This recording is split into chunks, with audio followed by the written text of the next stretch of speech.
So this is very exciting because I was recording over Google Meet, which is cool, but like I couldn't talk at the same time as the guest. If at any point our voices crossed, it sounded like Optimus Prime like having a heart attack or something. It was like And just not kind of what you're weird. trying to go for in a podcast by any means. No.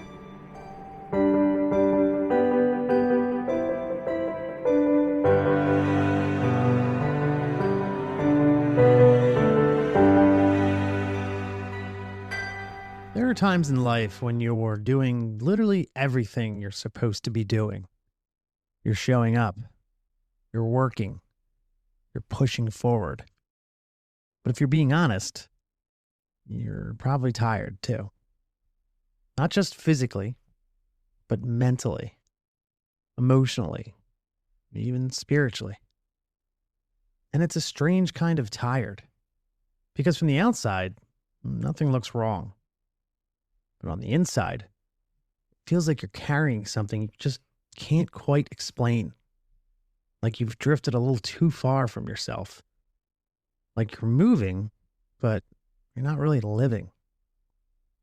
And maybe you've told yourself to just keep going, push through it, figure it out later.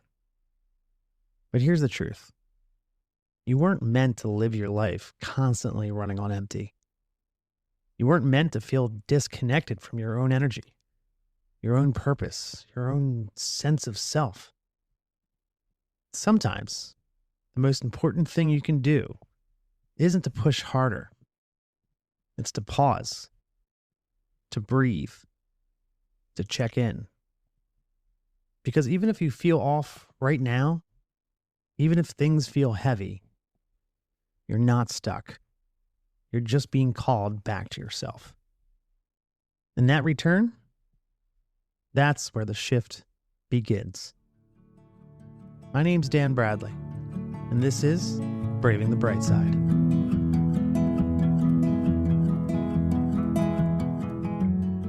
Hello, Brightsiders, and happy spring. Weather's warming up. The birds are back and super loud and sometimes kind of annoying. And you can finally step outside without your body going into survival mode and, shivering so hard that you tear a ligament in your shoulders. And your favorite baseball team is getting ready to most likely break your heart all over again. It's a great time of the year. It's good to be here with you. I hope you're all out there braving it the best you can, despite whatever this world may be throwing your way or demanding from you. Now, I've got something I've been really excited to share. Yours truly is officially on the path to becoming a published author. Now, fingers crossed. I've been working over the past few months with Brian, last week's guest, and his team at Brian Curion's Business Services to bring my story to life. It's kind of funny. It's kind of insane and, well, hopefully very relatable as well. Think of it as an extension of Braving the Brightside, just with a lot more backstory. I'm only a few chapters in, and honestly, it's been equal parts therapy, cringe, God, so much cringe, healing, and growth. And I genuinely can't wait for you all to read it. I'll keep you updated as this thing's move forward. All right, now that I got that little bit of selfless self-promotion out of the way, let's get into this week's feel-good news, shall we? All right, the feel-good news segment, where I deliver some feel-good news instead of the brutal news we are hit over the head with constantly. So I search and scour the interwebs to find news stories that hopefully brighten your day just a little bit and remind you that it's going to be okay. Number one, here we go. Students build tiny homes for the homeless. A group of high school students in the U.S. has been spending their semester building fully functional tiny homes for people experiencing homelessness. The homes include insulation, electricity, and beds, giving human beings a real shot at stability and dignity. Number two, lost dog found after 5 years. My dog's going crazy in the background, so I apologize if you can hear him. Or you're welcome, really, because he's adorable and you should love him. Anyway, A family was reunited with their dog, missing for 5 years after a vet scanned its microchip. The emotional reunion reminds us how powerful simple tools like microchipping can be, and that hope isn't always on a deadline. Number 3, desert land turned into forest. This is pretty crazy. An environmental project has successfully transformed dry, barren land into a thriving green forest using sustainable irrigation and native plants. Wildlife has already begun returning, proving that damaged ecosystems can bounce back. Number 4, teen saves neighbor using CPR learned on TikTok. That's right, TikTok saved someone's life. A teenager saved a neighbor's life after performing CPR, something he learned from short educational videos online. It's a powerful reminder that the right content, even in small doses, can literally save lives. Number 5, library erases late fees nationwide. More library systems across the country are eliminating late fees to make reading accessible to everyone. Since the change, participation has surged, especially among lower income families and kids rediscovering books. Number 6, community fridge feeds hundreds daily. A volunteer run community fridge in a major city is now feeding hundreds of people every day. Locals donate fresh food, and anyone in need can take what they need. No questions asked. Number 7, 90-year-old earns college degree. I gotta tell you, looking at the picture of this lady, she looks phenomenal for 90. A 90-year-old man. Okay, well, it's a man, not a woman. Whoops. A 90-year-old man just earned his college degree, fulfilling a lifelong dream decades in the making. His message? It's never too late to chase something meaningful. I feel like I should edit this out. Number 8, and let's end it on a good one, shall we? Number 8 is firefighters rescue puppies from house fire. Firefighters rescued a litter of puppies from a house fire and even used tiny little oxygen masks to revive them. All survived, and now they're being adopted into loving homes. Proof that good people still exist, second chances are real, and no matter how heavy things feel, there's always light pushing through somewhere. And that is your feel-good news segment. All right. Boy, howdy. Listen, I'm excited for you guys to meet the next guest. His name is Spencer Jones. He's a speaker, coach, author, and someone wildly known as the Prince of Positivity. Fantastic nickname. Through his work with Jones and Four, Spencer helps high performers reconnect with their energy, realign with what actually matters, and show up more fully in their lives.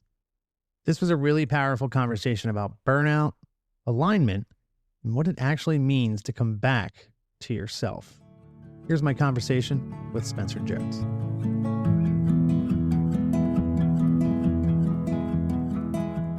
Today's guest is someone who has built a reputation around helping people reconnect with their energy, their purpose, and the way they show up in the world. He's been called the Prince of Positivity, and for good reason. Spencer Jones is an author of multiple books, a speaker, a coach, and the founder of Jones and Four, a community built around helping high performers reclaim their energy and live with intention. Through his work, Spencer has helped countless people move from feeling overwhelmed and burned out to feeling aligned, focused, and genuinely excited about their lives again. But beyond the titles and accomplishments, he's also just a really good human being who believes deeply in lifting people up and helping them become the best versions of themselves. So with that being said, Spencer Jones, welcome to Braving the Brightside, my friend. How are you today? I am freaking fantastic. Thank you so much for the awesome intro. I'm super excited to be here with you. Yeah, man. We're excited to have you here. Well, listen, for people who don't know you, we're just going to jump in right now and let you tell your story. There's a lot for you to tell. I'm excited for the world to hear it. So for people who don't know you and are just meeting you for the first time today, how would you describe the work you do and what Jones and Four is all about? Yeah, I really appreciate you asking. So basically at Jones and Four, we help leaders and their teams reduce overwhelm and stress so they don't burn out. I've seen it time and time again. I've been the person who's burnt out And so it's been this mission of mine now to help 1 billion people step into their light and shine bright. So I'm really excited with what we do and what we've built and tested, helping individuals and the teams and businesses so that they can impact as many lives as they can. That's really cool. Yeah, I can speak to that in terms of feeling burnout. I was a chef, and then just life in general was just kind of seeping in and kind of felt burned out, lost, and kind of wandering around for a while. So I know that speaks to a lot of people out there right now, for sure. That's Yeah. awesome. A lot of people feel it, and it's Mhm. interesting as we've done research. A lot of people feel burnout and they feel that mental noise and overwhelm and that constant pressure to be on. But yet, it's interesting as we've tried to help people and share our stuff with them. Saying the word burnout almost puts people off. Like, oh no, I don't need that. Right? Mhm. That's not me. I'm not going to be there. But if we frame it as, oh, you have mental overwhelm, a lot of noise, a lot of stressors in your life, then they go, oh yeah, totally. Let's get rid of that. So it's been interesting. But if we look at corporate America side of it, then say the word burnout, do those things because then they're raising their hands, and they still need the other identifier so they can identify it with their team members. But it's just interesting. It's interesting how people are, and I'm the same way, right? Of how what do we want to identify with or as, especially when it's something that we're not proud of. Yeah, yeah, especially when, like, it's interesting you say the word burnout and people are like, "No, no, no, I'm not burned out." Mhm. Like it's almost like looked at as like a weakness, or like they've lost their lust for whatever they're doing, or their passion or whatever. And like that's not what we're saying at all. You're just it's a lot. It's frying you. Exactly. Exactly. Um, in your talks and reading about what you've written, reading what you've written and whatnot, which I really like, you speak a lot about energy and alignment, which Yeah. speaks to me personally a lot. So what does it actually mean in practical terms when you talk about energy and alignment? Yeah, great question. So for me, I think of that analogy that we probably have all heard some iteration of or another, and that is you can't pour from an empty cup. Hmm. So for me, okay, and we know that, and so we do things to take care of ourselves, right? Okay, I'm going to take this vacation. I'm going to take this little breather. I'm going to do yoga. I'm going to work out. I'm going to do breath work or whatever that is. Awesome. Except here's the issue. So if you're pouring into that cup, the issue is that we've never been told or shown that our cup is, through no fault of our own, poked full of holes. So those energy leaks or energy vampires, I call them, basically things that are not aligned with who you are and where you're going. So examples of that would be, I'm not enough. I need to prove myself. This person or this organization, man, it drains me when I'm there. Like I feel physically, mentally, emotionally, spiritually exhausted. One of them or all of them, that crazy Uncle Eddie, whoever at Thanksgiving dinner who drains you, whatever. It's internal, so inside you, and external factors. So it's recognizing those things that are out of alignment with who you are and with where you're going, that vision you have for yourself in the future. Um, Getting rid of those things and then aligning yourself with things that do align with who you are, with how you want to show up, with your identity and what you're trying to build and create in this world. Very cool. Very cool. Well, listen, let's jump into your story and what led you to down this path of helping others and lift others up, shall we? You cool with that? I'm ready when you are. I hope you're ready. It's a long one, so get in, get a drink. We'll have some fun here. Yeah, light some candles, open up a bottle of wine. Let's make a night of it, shall we? Um, all right, so let's just say what was your life like before you found yourself doing this work? Yeah. Um, well, so for me, I started doing this full time about 6 years ago. So right about January of 2020, I started doing this full time. I've been coaching people the last 12 years in different iterations, from fitness, mindset, health to energy. And we call it mastering your energy sovereignty, what we do now.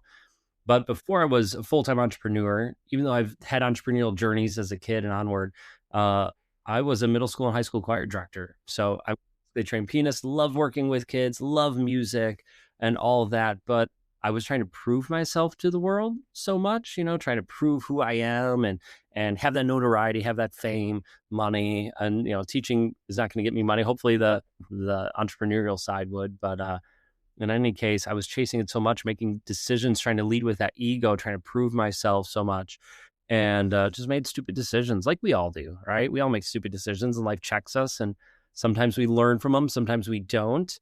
Um, but I didn't learn from them for the first couple number of times. Life checked me, and then it hit me, kicked that pedestal out from me really hard, and I came crashing down. And that's when I hit my rock bottom, where I was suicidal, hated who I'd become. I mean, in full transparency, I really didn't know who I was. Who is Spencer? Does he like chocolate cake? Does he not? Because I was putting on so many facades and walls up to protect myself. I lost who I was. So then started this whole journey of figuring out who is Spencer, what does he like, and learned to love him truly for him.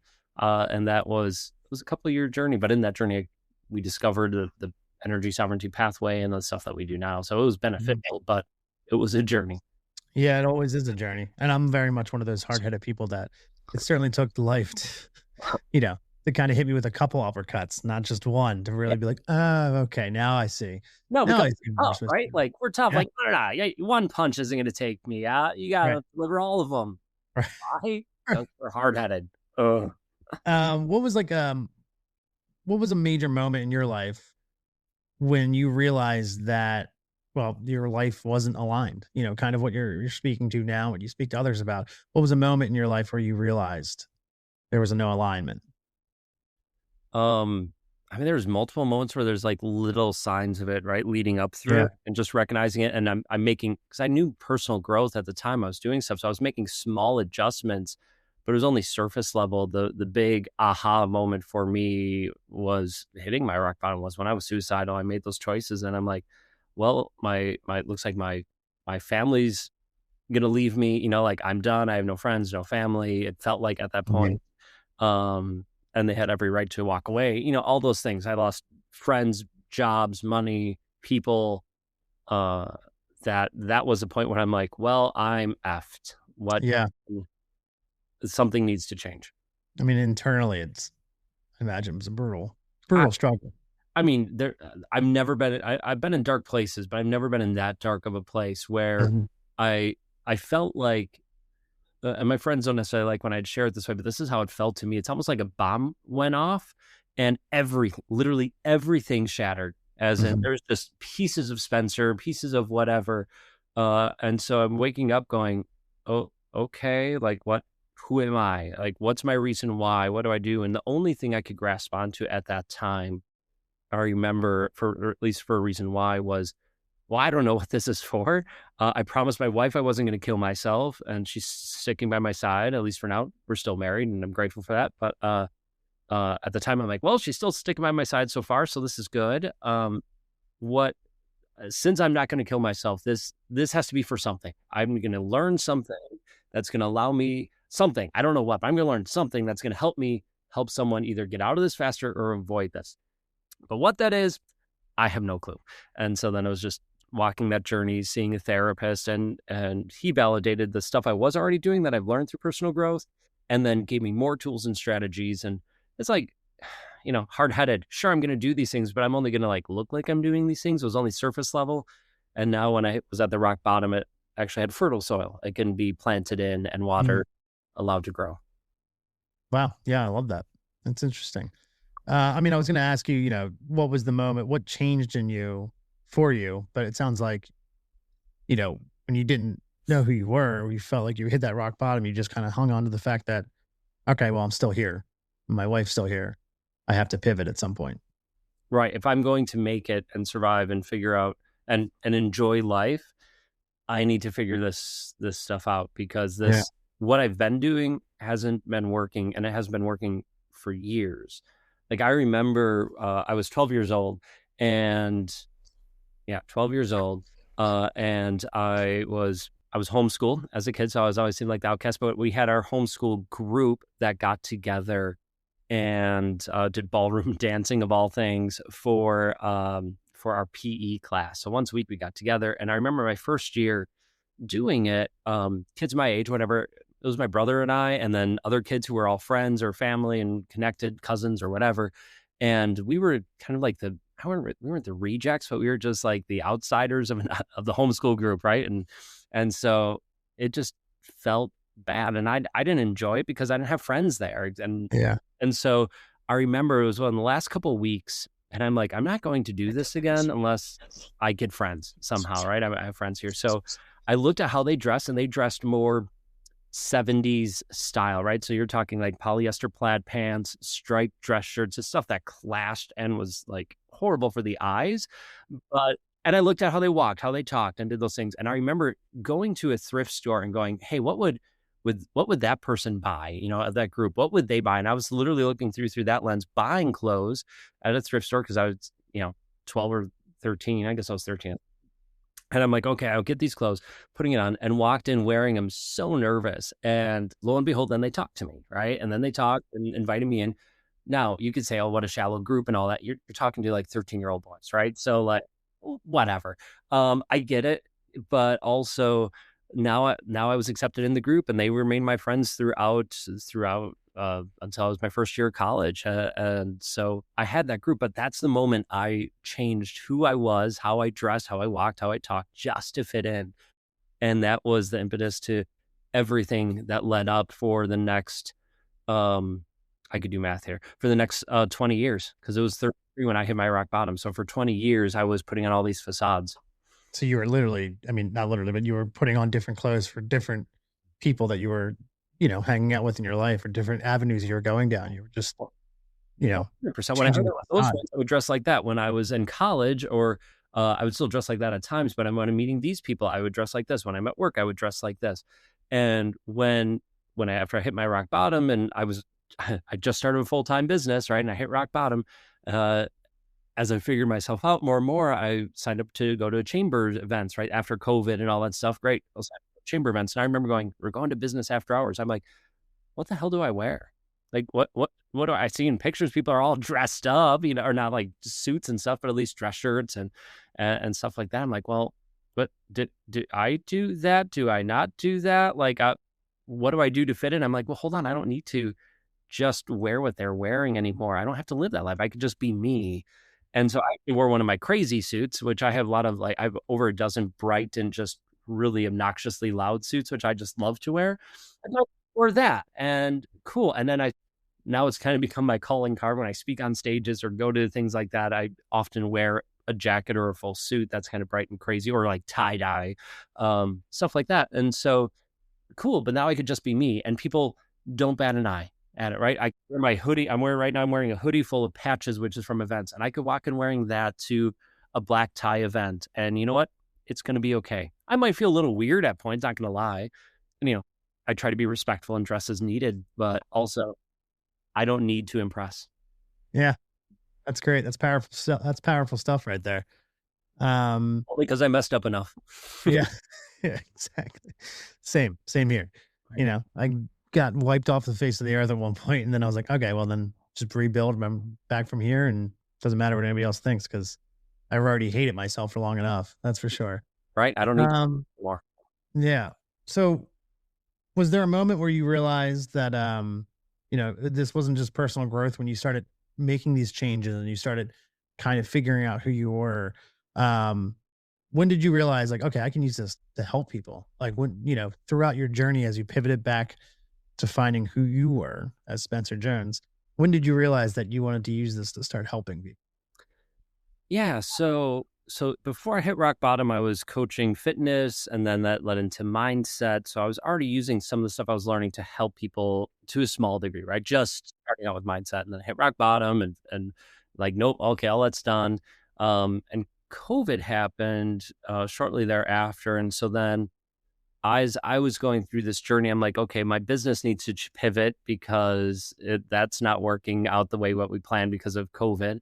So, okay, let's pivot business plans. What does this look like? And so as I was on my journey, I just started I put together Zoom rooms, right? So we would get together once a week or once or twice a week with people, just, hey, I have this room open, let's come connect and have this little community call. And so from there, hearing what people were going through, and after continuing to work on myself. So I was still not at rock bottom, a couple months past, right? But still pretty fresh.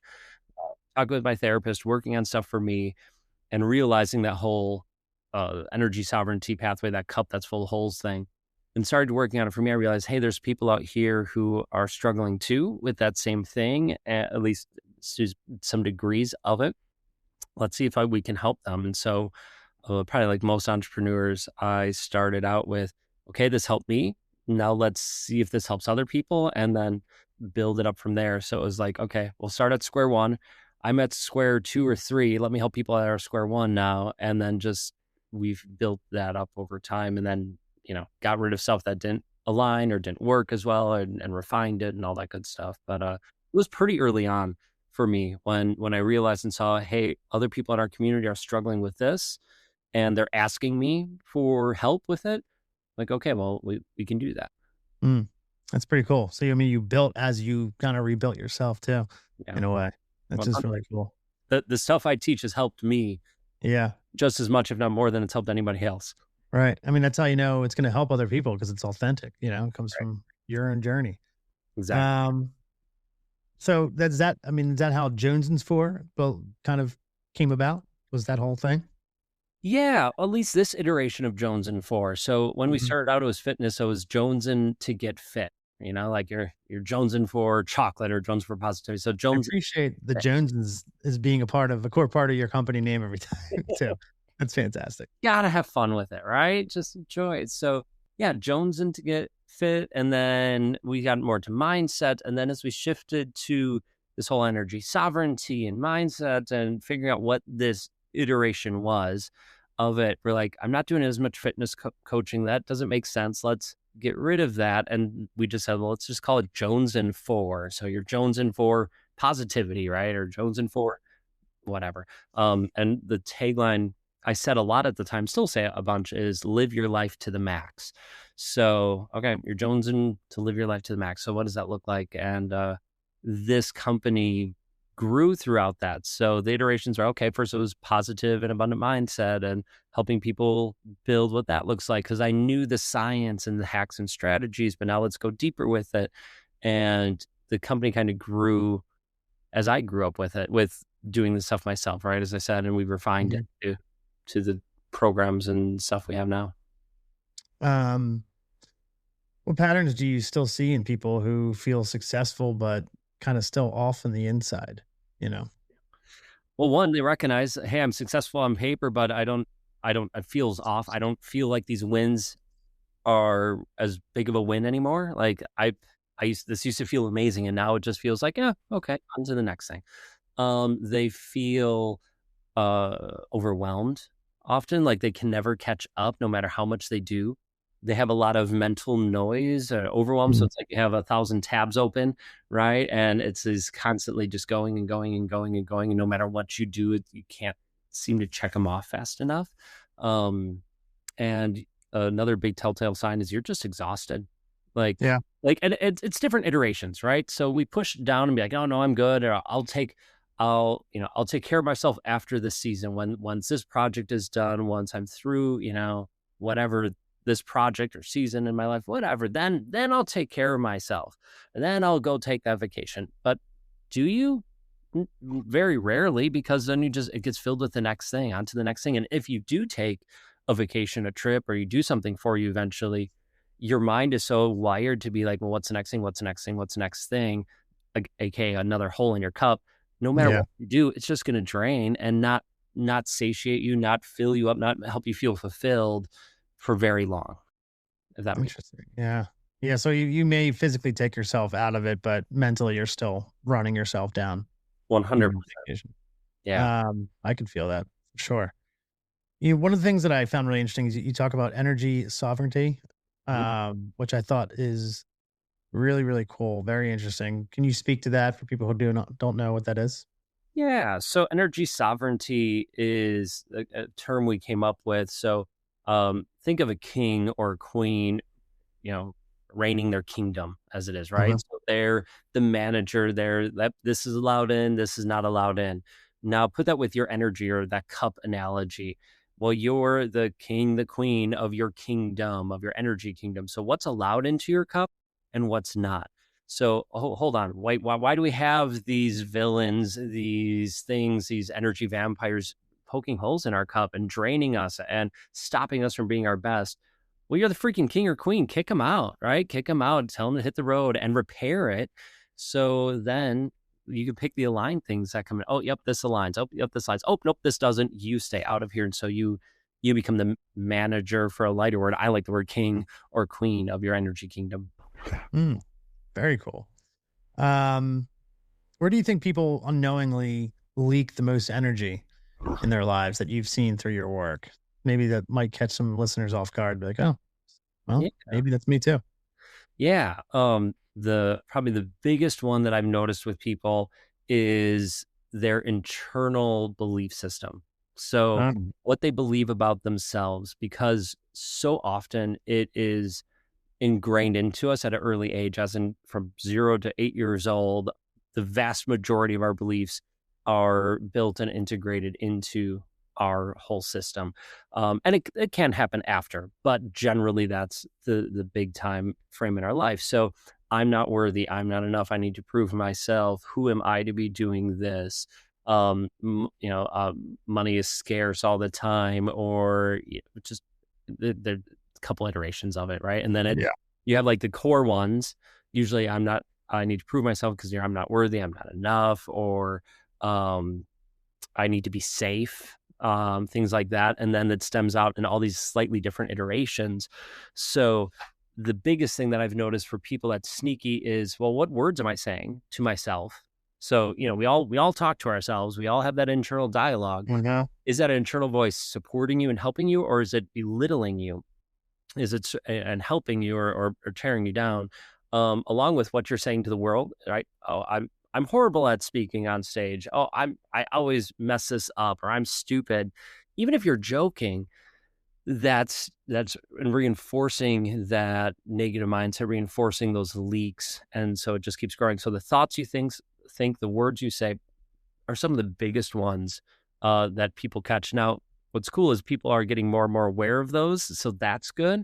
So, I mean, if you're already aware of those, some of the other hidden ones I would say would be the space around you. Literally, the space around you. Is it cluttered or not? Because amazing, I was surprised. Like when my office is cluttered, I feel more stressed, more anxious than when it's clean and organized. And even though in my mind, I don't care. I don't care if it's cluttered to a degree, but man, does my energy feel it. We'll be right back. Hey, it's Dan. Quick question. Do you like stories that crawl under your skin, pull you in, and then still hit you with a grin you didn't see coming? Then welcome to the library of Daniel Bradley, my haunted little archive of original horror comedy tales. Every month, I drop brand new stories. Eerie, emotional, weird, and occasionally unhinged. Well, let's be serious here. Always unhinged. All written by me and ready for you to read on Patreon. Think VHS nightmares, neon-soaked diners, and a hallucinating Easter bunny who probably should have called out of work. If you want in, head to patreon.com/Daniels666 and grab a seat. Just don't touch anything on the shelves. Some of those stories bite back. It feels like we're living in an age where speed and convenience reign supreme. And that old cliche, they don't make them like they used to, has never felt more true. Thanks to fast fashion, clothing has become disposable.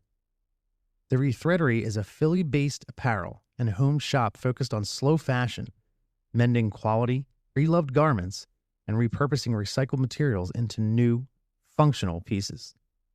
Every upcycled item is one of a kind, made with intention and purpose. If you care about sustainability and clothes that are built to last, check them out at therethreadery.com. And for Brightsiders, take 15% off your purchase with the code BRIGHTSIDE at checkout. Hi, are you looking for a nature getaway? A calm place to land as you begin a new chapter? I have just the place.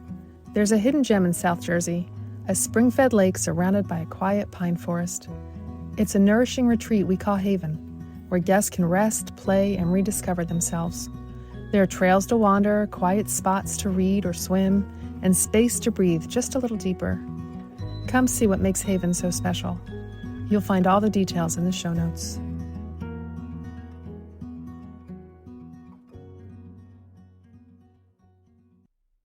Welcome back. Yeah, that's interesting. Um, yeah, I'm the same way. I mean, well, my podcast room right now is a dumpster fire, but you can't tell. But eventually I'm gonna clean it. But I'm the same thing. It's like where I was like, there's so many times where I sit down to relax, even like, all right, I'm just gonna sit down, play some PlayStation or watch some Yep. baseball, and then I'm like, but there's clothes all over the place over here. Let me go take care of this first, and then it just ends up being this whole thing. But you're right. It's like this kind of hard energy inside me. It's like this isn't relaxing because I can just feel it how Right. out of whack everything is. And being the hard-headed person I was and still am to a degree, I could compartmentalize things really well. So I could just block it off. Oh, whatever, I don't need this. But it's still a slow drain. And when I finally clean it up, right, whether it's my office or whether it's the clothes or whatever, all of a sudden I go, oh, wow, I just having the counter clear. Like I don't give a rat's butt Mhm. about the counter and the things there generally. But man, when everything's put in the dishwasher or it's cleaned or whatever, I just feel better. Like it's crazy. And same thing, which was really interesting with is clarity in my life and business, clarity in the sense of, oh, here's exactly what we're offering. Here's, how we're, who we're going to work with, how we're reaching out to them, prospecting, etc. But also personal life. Oh, this is what I want out of life. This is what I'm doing right here and now. My schedule, I like having an open schedule generally if, it's flexible, but I also really like having clear things. This is my focus at this point. This is my focus at this point. Because having that be so clear and concise for me allows me that freedom to actually breathe because I don't need to worry about all these other things because this is what my focus needs to be right now. When I hang out with my wife or when I hang out with friends, like I had lunch with friends today. I wasn't worried about this podcast. I wasn't worried about going grocery shopping. I was there with my friends because that was on my to-do list at that time, right? Yeah. Now everybody has their own version and intensity of that. Same with the clutter and all that. But it's just recognizing what it is that really drains you and supports you and helps you feel at your best. Very cool. Interesting. I feel like that really speaks a lot to how present you can be then as well. It all folds into that. All folds. Everything folds into being in the here and now in the present. Yeah. 100%. Um, what's one simple way someone listening right now today can take a small step to reclaim their energy if Yeah. they're feeling it? Yeah. If you're feeling it, can I offer 2 ways? Absolutely. You can offer as many as you'd like. No one's going to complain about that. Well, 2 ways. One is a breath. Honestly, I'm a huge fan of breath work for 2 reasons. One, it's something your body does automatically that you don't need to control. It just breathes for you, keeps you alive, which is good. But it's also one of those things that you can control and speed up or slow down as needed. And your breath is tied to your mental state as well, your energetic state, as long as your physical state. So aka it can calm your body down physically and it can calm your mind down.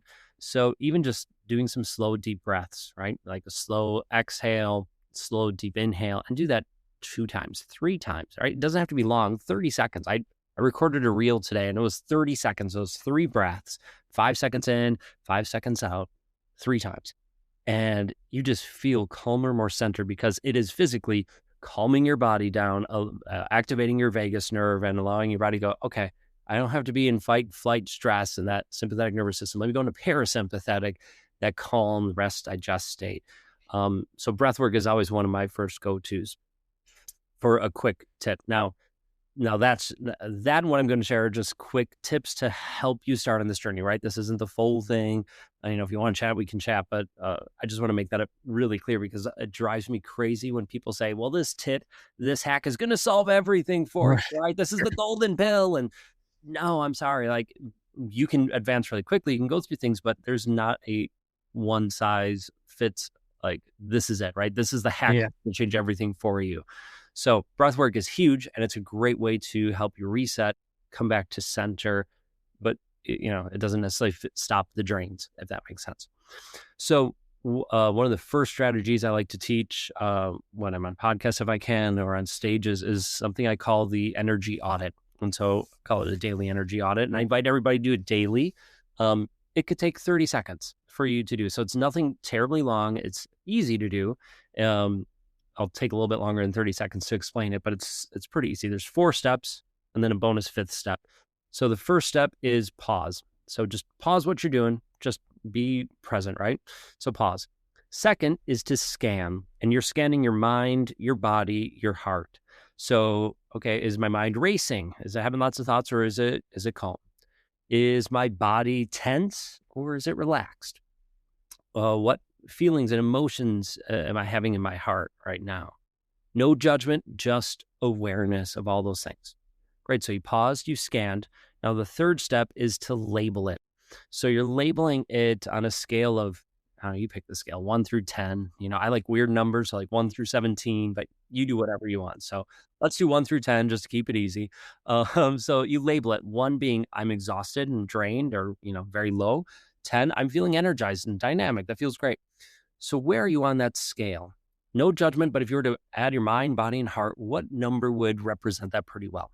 Great. So you labeled it. Now, the third step is to pause, you label, you scanned, oh my gosh, it's the action item. What is it called?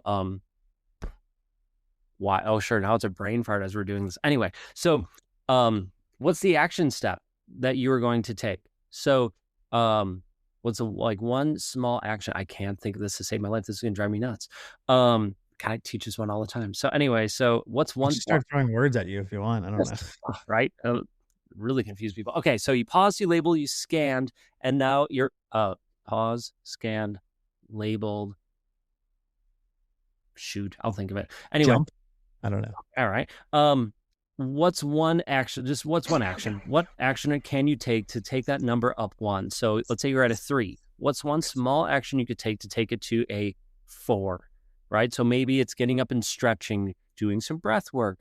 Maybe it's completing a task that's been eating away at you, going for a walk. Whatever it is, something small that's going to shift that number from a 3 to a 4, a 7 to an 8. Doesn't matter.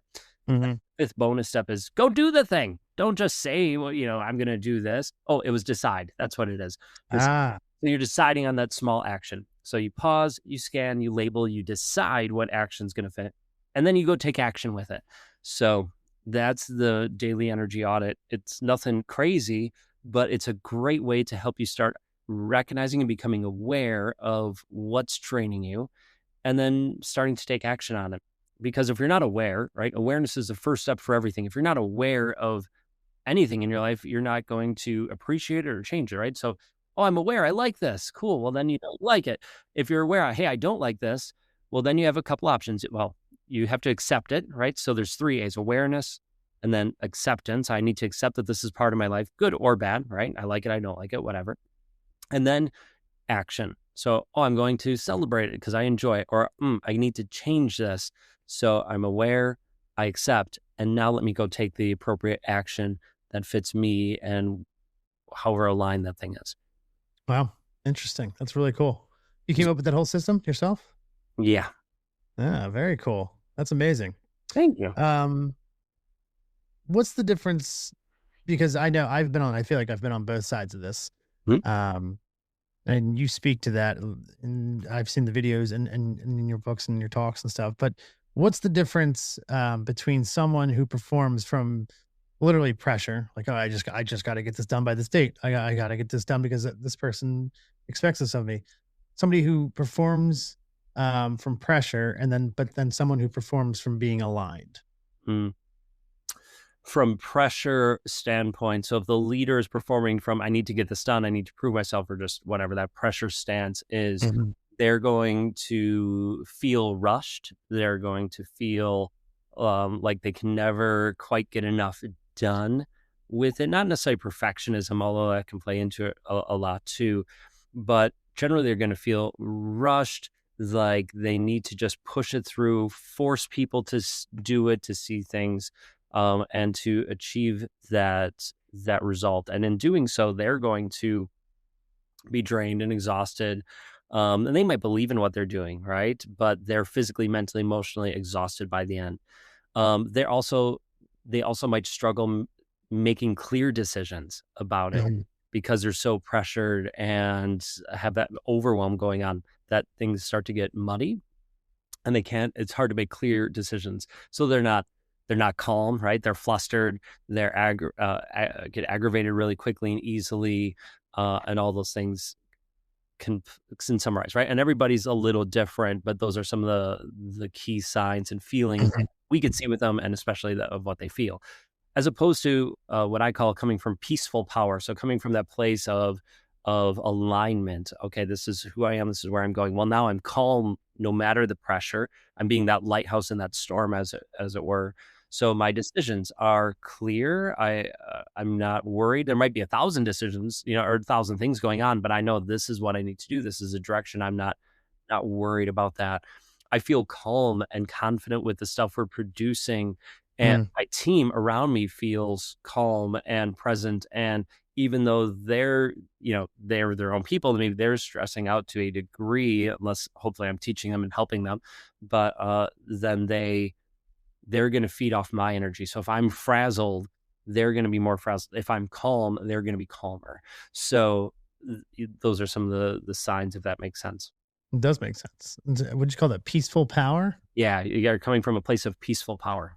Love that. I'm going to get that tattooed on me. It's fantastic. And if you do, I need to see a picture of it. That's awesome. Yeah. Peaceful power. Man, I love that. You work with sorry, I have this here somewhere. No, I just messed it all up. I had brain farts in the middle of my own audit framework thing. It's fine. We can edit all that. It's no big deal. Here we go. Oh, keep it in there. It's authentic. I love it. All right, it's true. I make mistakes, people. I'm human. You work with a lot of driven people. You work with driven people in general and high performers. What do why do you think high performers often burn out that you've seen? I think high performers burn out because they're actually high achievers before they're high performers. What do I mean by that? Yeah. Right? Because high achievers means we're achieving a lot, means we're pushing hard. I think that stems from the society that we live in, of saying, well, we'll keep pushing, we'll keep going through, we'll get to the end of this, right? After this, we'll do this. And just go, nonstop hustle culture, grind. That, and also trying to prove ourselves and trying to one up other people, builds this culture of high achievers. Well, let me show you let me show you all the reasons why I'm worthy, all the reasons why I deserve this raise, this position, this whatever, by all of these achievements, as opposed to a high performer. Now, a high performer can have all of those achievements as well, except they are going to be calmer. They're going to be more focused. They're going to be present with their family, in my opinion, with their family, with their friends, just enjoying life, right? The high performers are, in my opinion, and I could be wrong, and I could change my opinion with this, who knows? But for right now, those high achievers are the ones who are go, grind, doing their best to achieve. High performers are the ones that leading from peaceful power. They're the ones who go, hey, look, I got all this done, and I'm still taking my 3-day weekend and just unplugging, or I'm going to the beach for a week with my family, and I'm not just grinding away for 3 months and then taking this time away. No, it's balanced. Like I'm I don't know, clock out at 6 and I don't need to check my calendar or stuff. I'm here with my family, or I'm going chasing my passions. I'm going to hang out with friends. I'm going to do X, Y, Z. And I still have this time to be present and to be here. And because everything's aligned with, or the vast majority of things are aligned in their life, the decisions they're making, the things they're choosing to do with who they are and where they're going, all that stuff compounds. So you can actually achieve more. You have more results with less energy, less input, if that makes sense, right? Mm-hmm. Pounds that much more. So you think, example, because you were a chef, think of a wannabe chef who's growing in the business, right? He's trying to prove himself as a chef. He's going to work long hours. He's going to, blood, sweat, and tears, not hopefully into the food, but he's like going for all of it, right? Trying to prove himself. And he's just grinding away, trying to prove himself, as opposed to a chef who makes it look easy, right? You see the people who are trying really hard, but you can see they're trying really hard, as opposed to the chef that goes, oh yeah, look, I did this and it was nothing.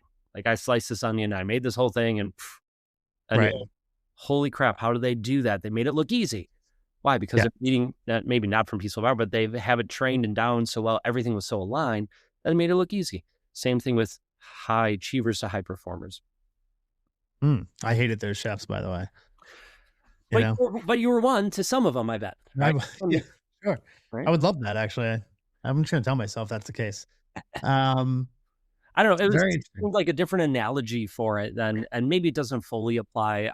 I came up with it on the spot, but I like that idea of, because I feel like those high performers who are fully aligned, it, and I've seen it, and it Yeah, works for me. Once things are aligned, things happen so much easier that you actually don't have to put so much force behind it, because the world, the universe is working out in your favor. It's all aligned, as opposed to, well, I'm just going to grind this out no matter what. And then you're right. exhausted, and maybe you have the result, maybe you don't, but it usually looks or is messier than when everything's aligned. No, I mean, honestly, like I'd say I hate that chef, but that's also because I was jealous because my life was all out of whack at times when I was a chef. But there was that one chef who, you know, the kitchen could be in fire behind them. Like, it's fine. We're just going to prep this. We're going to get this out here. We're going to sell this. We're going to put this out there.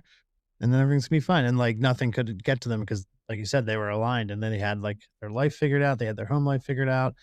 And this guy was not even like toxic positivity. He was just a good spirit in the Yep. kitchen, and people loved working with him because of exactly what you said this whole episode. Because of that calmness, that alignment, he was everybody around him was calm. Everybody around him wanted to work from a place of doing well, not just to get it over with, done. So, yeah, that speaks volumes for sure. It's interesting. Yeah. Um, Once you start seeing it, and finding like the analogies, and whatever makes you go, oh, okay, I see it this way, you'll start to see it in lots of different avenues in your life, right? From different chefs to friends to bosses to you're at the bank or at the grocery store or wherever, and you're like, oh, I could see now who's leading with pressure and who's calm. Maybe not 100% of the time, but it's pretty easy to pick up once yeah. you see it. It's interesting too because I was just had a guest on last week, Scott, and he spoke to um kind of the same thing, but hustle culture and Mm. like how hustle culture is a thing where there really is never an end to I mean, a means to an end to like where you're gonna get. There's never a goal. You just hustle, hustle, hustle, hustle, hustle. And I feel like that kind of speaks to what you're saying as well, that that hustle culture doesn't really have alignment. I mean, I guess it's aligned if that's what you want to do. I was at a Yeah. conference recently, and there's some younger guys there, early 20s, and they're like, "I'm just gonna hustle and grind away and do stuff," and they were all in with it, and I'm like, "Okay, you do you, Yeah. aligned with who you are and with how you want to show up right now, go for it." They wouldn't listen to me anyway, but then, but if they would, I would say, "Well, watch out for these couple things because Yeah. that was me." And I've burned out, and I could tell you how many different people have burned out from doing exactly what you're doing. So, does it have its place? Sure. I'm not saying Mhm. hustle, don't grind, but Right. I'll hustle, I'll grind, but it's only going to be in aligned ways. Yeah. And then it has to be a goal to be like, okay, Right. maybe I'll grind a little less right now.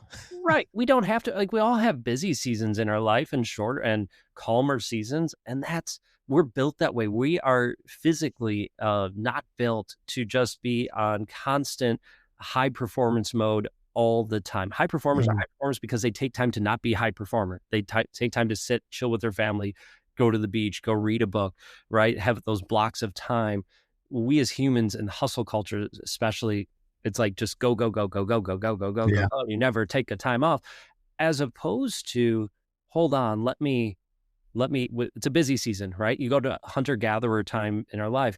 Great. We're hunting. This is a time to be on, right? Like we need to be on point, ready. Hold on. The hunt's not till, tomorrow or later today. Right now, I'm just going to chill by the fire. We're doing whatever. Now we need to be on. Now we're off. Hustle culture says always, always on. No wonder we're burning out. Yeah. And then you And can it's, I talk mean, about, your hormones and all the other stuff physically that happens through that, but that's another story. yeah. Yeah. For sure. Um, so when life gets heavy for you now, what practices do you bring back until to get yourself aligned? You Mm. I really try to never let life feel heavy anymore. Yeah. But saying that, that's not always the case, right? Mhm. What do I do? I've created warning signs, if that makes sense, or I've maybe not created, but I'm more aware of warning signs. Maybe that's the right way to say it. Yeah. So warning signs of like, hold on, this is feeling heavy at this moment. Let's take a pause. So I don't get to that burnout stage, or I don't get to that really, really heavy place unless it really hits me quick. But I usually recognize those warning signs earlier on than later. So what do I do once I recognize, oh, hold on, this is getting heavier? Is I pause for a moment. I do an energy audit. I pause. I scan. What can I improve? But also, let me scan what's feeling heavy. Why does that feel heavy in this moment? Is it out of alignment? Because if it feels heavy, there's usually something out of alignment. Or is it just a lot coming at one time? That is aligned, but man, it's just a lot right now. Okay, can I spread it out? Do I need to go through this? What does this season look like? Is it a day? Is it a week? Is it a month? Am I okay with doing that? And how can I make sure I don't keep that up? Right. Oftentimes for me, it's usually, hold up, this is out of alignment. Let me stop doing this and change this or tweak this, maybe in a big way or a small way. And then make sure I give myself grace and love, because I can beat myself up over it, and also give myself time to just chill and I'm not a person who likes, there's times when I'll just sit and watch a movie or hang out. Like I like doing that, but I'm not like a vacationer where I'll just sit at a beach and read. Cool if you are, but that's not me. I'm an adventurer. Like I want to go do things. So, well, what can I do that fills my cup? Oh, I'm going to go for a hike. I'm going to, okay, maybe I'll sit by the fire and read this, or I'm going to go hang out with friends and do, whatever it is.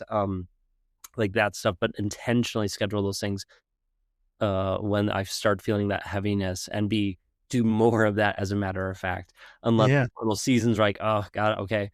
Like I went to the conference and then there's a couple things after, and it's like, okay, this week is going to be a busy week. Like there's every day's packed. Okay, cool. It's this week. Let's be present. Let's do this week. Make sure throughout this week I take time for me to recharge, do some breath work, take a little rest, go for a walk here or there. So small little moments for me. And then, okay, cool. Let me do the best I can through this week. Weekend comes. All right, made it through the week. All right, let's chill. Let's recharge. Nothing on the weekend so I could fully regress. And then the hope and plan is then the next week, I do my best to schedule so it's not as busy of a week. Interesting. Yeah, that's very cool. So being more aware of essentially what you're feeling and what's coming down the pike there. I Exactly. can definitely learn some of that. That's for sure. Yeah, trial and error, right? So Yeah. it's trial and error. It's not like I woke up or I hit rock bottom and all of a sudden I knew this stuff. No, like not a chance. I messed up more times. But I also like, well, hold on, I could do more. Let's see what this looks like. Oh, okay, that's too much. Okay, let's balance it out here. And Right. like when so my wife retired from teaching 3 years ago. She went back this last year because she missed it. It was a toxic work environment before, and now it's a new school, awesome environment. But in any case, when she retired from teaching, when she thought she was done, we decided to travel more, right? So we went to more conferences, different things, and we just traveled ourselves. And we traveled, for us, it was about once a month. Like we were on the road, traveling, flying, wherever. And okay, great. And that might not be a lot for some people, and that's cool. For us, that was a lot, because after okay, we did it in summer when she had off, and maybe I would go off a couple times, but that would be it. But now we're traveling every month, and we were gone for like 3-4 days, sometimes a week at a time. And like by six months after that, we're like, we're exhausted. Like, I don't want to fly. Like, I just want to be home. And realizing, okay, that might not be a lot for some, but for us, that was too much. And so it was right before Thanksgiving, we were back home and we're like, oh, thank God we don't have anything anymore for a while. And then like we were flying to Philippines for one of our events in January. So we had like a month and a half, almost 2 months off. We're like, oh, thank God for this break. And then we flew to the Philippines, and then we made sure, hey, we're not doing nearly as much after that. Right? Every 6 to 8 weeks, we would be doing something. And that was the right fit for us, but it took trial and error to figure that out. Yeah. Very cool. Yeah. I think it's really interesting and important that you point that out. Like some people can be into this, some people can do it. And I think that speaks to everything that you've spoken about on this episode is what's the saying? Comparison is the thief of joy, right? Yep. So when you go to protect yourself and you do your audits and stuff like that, what you get and what you feel doesn't necessarily manage up to anybody else who how they feel and how they handle it and how they do this. So it's important in this world in these nowadays, this very noisy social media driven world to not completely puts your, well, this person can handle 4 different businesses and travel over here and do this. I need to, like, it's important to stay present to yourself, I feel like. And Yeah. I feel like it's a big part of what you're pushing as well. Yeah, it's about customizing it for you, right? And Mhm. figure out what is best for you. Comparison is a thief of joy. I compared myself for years, and it didn't get me anywhere except feeling crappier about myself. Yeah. And really, if I'm trying to say, well, I'm better than that person, well, then I'm making them feel crappy, and that's no fun, right? Even if yeah, like what? Why?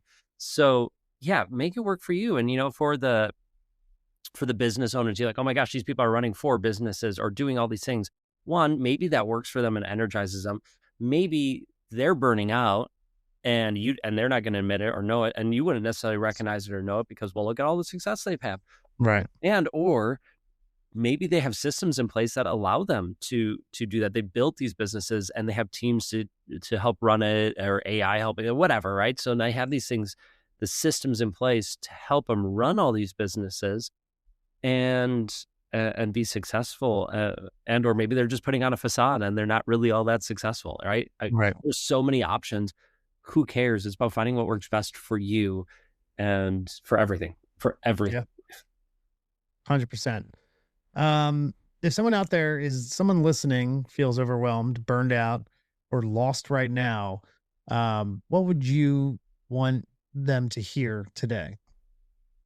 And love, if you are feeling that way right now, I would say that you are amazing, you are worthy, you are enough just the way you are. Even if you're tired and overwhelmed and all that, I get it. It sucks, but know that you are amazing, worthy enough. You are making a positive impact in the world, but also give yourself some love. Take a breath, right? You just pause for a little bit, take some deep breaths, especially if you feel overwhelmed. And then what's the next thing you can do? Like, what's one thing you could do to help you feel better today, right? Is it finishing this one task, closing one of those tabs? Great, then do that, right? If it's, hey, I'm just going to take a day to recharge, or half a day or an evening, great, do that. And put everything else out of your mind. Great, do that. But find that one thing that's going to help move that needle in a positive direction and do that. Awesome. Beautiful. One last question for you. Go for What does braving the bright side mean to you? it. Braving the bright side means, to me, it means doing our best to be at our best, to show love, to be kind to others, to ourselves, even when it's not easy. And not toxic positivity or everything sunshine, rainbows, and unicorns, because no, we recognize there's crap in the world and it's tough, and we have summits, those beautiful moments. We also have valleys, those difficult moments. And so it's recognizing that, but those valleys, we don't have to be jerks in those valleys. We can Mhm. still show love, grace, kindness to ourselves and to others, and knowing, hey, we're going to get through this. We'll just take it one step at a time. Love that, Spencer. Thank you for that. Hell Thank yeah. Thank you so much for having me on. This has been absolutely awesome. I'm so incredibly grateful to be here. Listen, pleasure's all mine, my friend. Listen, let's plug some of your work, shall we? Let's get some people heading your way. And let's I mean, yeah, I had you send me over your socials and stuff like that, and where I mean, you've done a lot. So I'm gonna let you take it from here, Oh, in terms of where people can go to find you, any questions they may have, and then whatever else that you got going on. yeah. Well, we're on pretty much all the social media platforms at Jonesin4, and that's JONESINFOR, Jonesin4. So yeah, you can check us out on almost any of those platforms. You can go to our website, wearejonesin4.com, and you can see the different stuff that we do, all that good stuff. I would personally love to hear from listeners. Send me a message on social media. I can just at Jonesin4, and to some, what was your biggest takeaway from this conversation? Say, hey, I heard you on Braving the Brightside. This was my takeaway, because I would just love to celebrate that with you and say thank you. Well, Spencer, listen, I can't thank you enough for spending some time on the bright side with us today. It was awesome. Your journey, your message, what you're doing out there in the world to lift others up and then help them feel seen, less burnout, doing some real work out there to kind of lift others is much needed right now. So I want to thank you for Thank being you a so part of much the for bright having side me. here. Keep looking on the bright side, and let's keep braving it together.